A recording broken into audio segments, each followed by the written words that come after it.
സമരം തുടങ്ങിയിട്ട് 31 ദിവസമായി, ഒരു മാസം തികഞ്ഞിരിക്കുകയാണ്.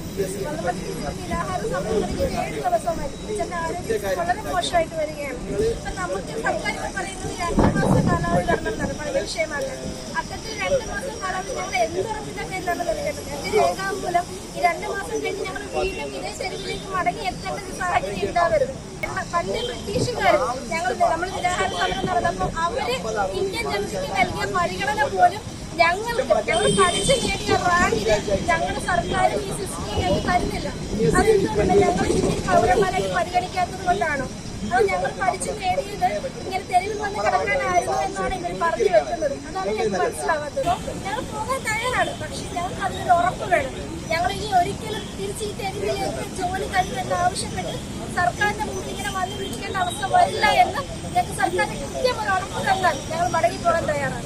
ഈ സർക്കാർ അധികാരത്തിൽ വന്ന ഒരു 2 ആഴ്ച കഴിഞ്ഞപ്പോൾ തന്നെ ഇവര് മലപ്പുറം ജില്ലയിൽ അധിക തസ്തികകൾ കൊടുത്തു. അതിൽ 90 എന്ന 120 90 കൊടുത്തത് എയ്ഡഡിനാണ്. ഇവര് സർക്കാർ സ്കൂളുകളെ നന്നാക്കാനാണ് ഇവർ എയ്ഡഡ് കൊടുക്കുന്നത്. എയ്ഡഡ് എന്ന് പറഞ്ഞാൽ മാനേജർക്കാണ് ഇതിന്റെ അധികാരമില്ല. അവർ പൈസ വാങ്ങിച്ച് ആൾക്കാരെ കയറ്റുകയാണ് ചെയ്യുന്നത്.